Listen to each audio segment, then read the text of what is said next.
Baiklah teman-teman, kami dari kelompok sekian ingin mempresentasikan video pembelajaran dari kami yang berjudul Perkembangan Bakat Khusus Individu yang disusun oleh Muhammad Reza, Muhammad Anugrah Fajar, Aulia Fajri, Edi Chandra, Soeharto Nasution, Rizko Marjuki Siregar, Windy, dan Kevin sendiri.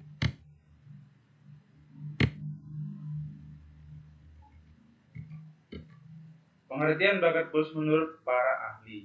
Beberapa pengertian bakat menurut para ahli yaitu menurut Munandar tahun 85, bakat pada umumnya diartikan sebagai kemampuan bawaan, sebagai potensi yang masih perlu dikembangkan dan dilatih agar dapat terwujud. Berbeda dengan bakat, kemampuan merupakan daya untuk melakukan suatu tindakan sebagai hasil dari pembawaan dan latihan.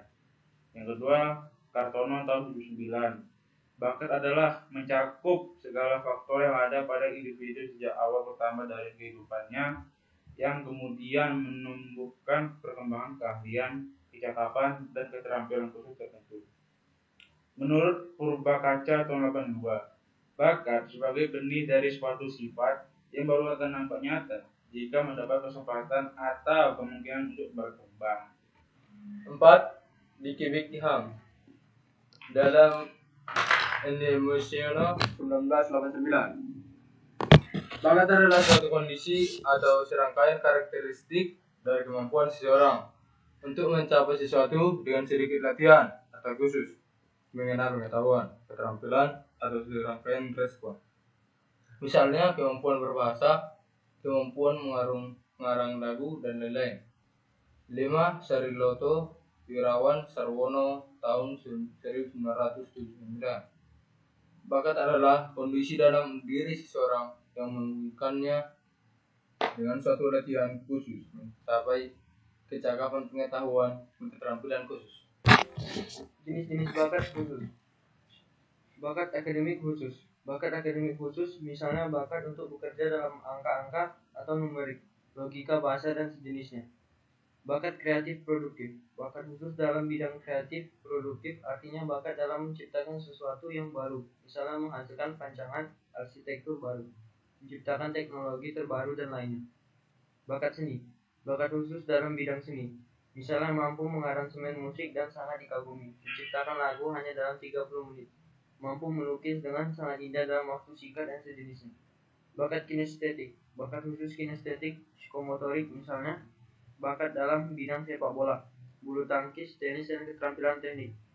Bakat sosial. Bakat khusus dalam bidang sosial, misalnya sangat mahir melakukan negosiasi, mahir berkomunikasi, dan sangat mahir dalam kepemimpinan.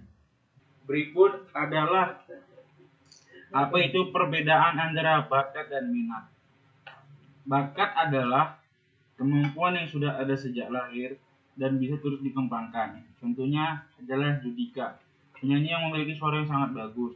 Sedangkan minat adalah ketertarikan akan suatu hal yang dipelajari dan berkembang menjadi kemampuan. Contohnya adalah Aura Firmansyah. Di atas ini adalah foto kedua dari penyanyi berikut ya. Di sebelah kiri ada Judika dan di sebelah kanan ada Aura Firmansyah. Sehubung dengan cara berfungsinya, ada dua jenis bakat, yaitu 1. Kemampuan pada bidang khusus atau talent, seperti pada bakat musik, bakat menari, olahraga, dan lain-lain. 2. Bakat khusus yang dibutuhkan sebagai perantara untuk merealisir kemampuan khusus, misalnya bakat melihat ruang atau dimensi, dibutuhkan untuk merealisasi kemampuan di bidang teknik arsitek. Hubungan bakat khusus dengan prestasi akademik. Perwujudannya nyata dari bakat dan kemampuan adalah prestasi atau utami Munandar. Karena bakat dan kemampuan sangat menentukan proses seseorang. Orang yang memiliki bakat matematika diprediksi mampu mencapai prestasi yang menonjol dalam bidang matematika. Prestasi yang menonjol merupakan cerminan dari bakat khusus. Bakat khusus yang memperoleh kesempatan maksimal dan dikembangkan sejak dini serta didukung oleh fasilitas dan motivasi yang tinggi akan dapat diterrealisasi dalam bentuk prestasi unggul. Contoh konkret bakat yang tidak memperoleh kesempatan maksimal untuk berkembang adalah hasil penelitian.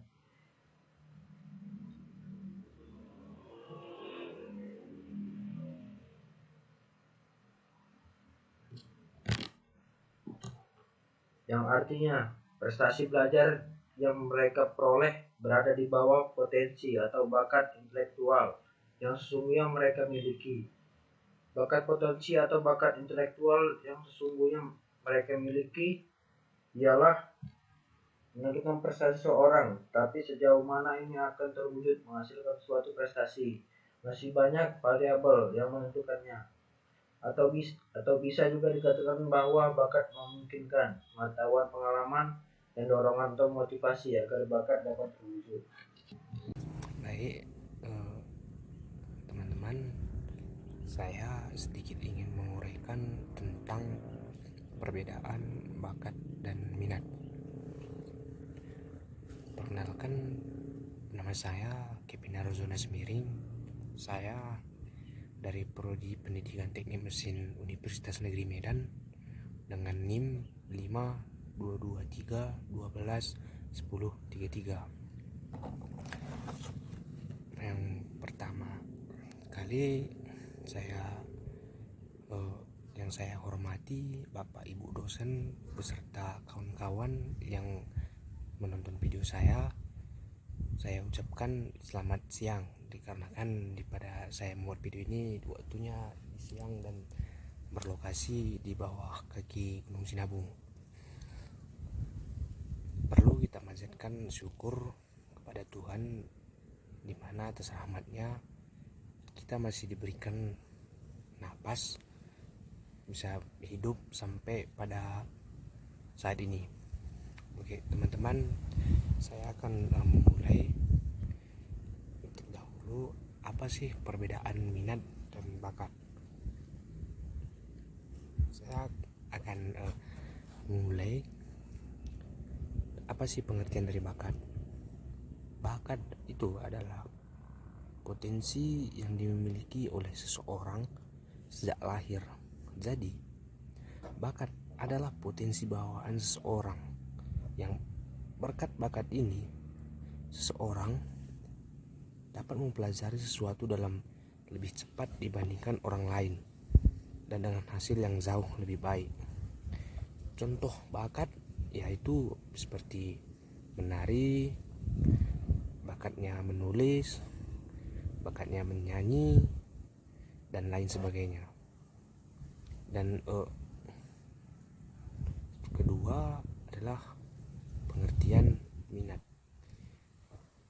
Minat itu merupakan dapat diartikan sebagai ketertarikan seseorang pada sesuatu. Minat ini mengarahkan seseorang untuk tetap fokus dan menggeluti suatu bidang tanpa rasa keterpaksaan. Orang tersebut akan melakukan hal yang diminatinya dengan rasa senang dan puas. Minat juga merupakan pengembangan dalam mencampurkan seluruh kemampuan yang ada untuk mengarahkan individu pada sesuatu kegiatan. Contoh-contoh perkembangan bakat khusus individu. 1. Bakat akademik khusus. Bakat akademik khusus misalnya bakat untuk bekerja dalam angka-angka, numerik, logika bahasa dan sejenisnya. 2. Bakat-bakat kreatif produktif. Bakat khusus dalam bidang kreatif. Produktif artinya bakat yang menghasilkan sesuatu yang baru, misalnya menghasilkan rancangan arsitektur terbaru, menghasilkan teknologi terbaru dan sejenisnya. 3. Bakat seni. Adapun bakat seni khusus dalam bidang seni misalnya mampu mengaransemen musik dan sangat dikagumi, mampu menciptakan lagu hanya dalam waktu 30 menit, mampu melukis dengan indah dalam waktu yang singkat dan seterusnya. 4. Bakat kinestetik atau psikomotorik. Bakat khusus kinestetik atau psikomotorik misalnya sepak bola, bulu tangkis, tenis, dan keterampilan teknik. 5. Bakat sosial. Bakat sosial khususnya dalam bidang sosial, misalnya sangat mahir melakukan negosiasi, sangat mahir menawarkan suatu produk, sangat mahir mencari koneksi, sangat mahir berkomunikasi dalam organisasi, dan sangat mahir dalam kepemimpinan.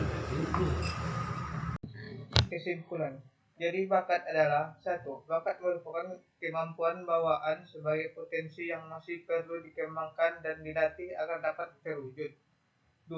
Bakat tidaklah diturunkan semata, tetapi merupakan interaksi dari faktor keturunan dan faktor lingkungan. Artinya dibawa sejak lahir berupa potensi dan berkembang melalui proses belajar dan memiliki ciri khusus. 3. Orang yang berbakat dalam bidang tertentu diperkirakan akan mampu mencapai prestasi tinggi dalam bidang itu. Jadi prestasi sebagai perwujudan bakat dan kemampuan. 4. Bakat mencapai ciri-ciri lain yang dapat memberi kondisi atau suasana memungkinkan bakat tersebut terrealisasi, termasuk inteligensi, kepribadian, interes, dan keterampilan khusus. Bakat adalah suatu kapasitas untuk belajar sesuatu. Arti kapasitas adalah potensi kemampuan untuk berkembang. Bakat bukanlah merupakan trait atau sifat tunggal, melainkan merupakan sekelompok sifat yang secara bertingkat berbentuk bakat. Setiap anak memiliki kelebihan dan talenta yang sebaik sudah bisa tampak pada usia dini. Sehingga orang tua harus selalu memperhatikan minat dan bakat yang dimiliki oleh anak tersebut. Dengan mengembangkan minat dan bakat, bertujuan agar anak yang mendapat didikan yang baik dan selalu terpenuhi apa yang menjadi keinginannya. Kemudian hari bisa bekerja di bidang yang diminatinya dan sesuai dengan kemampuan serta minat dan bakat yang dimilikinya. Sehingga anak tersebut bisa mengembangkan kapabilitas untuk belajar serta bekerja secara optimal dengan penuh antusias.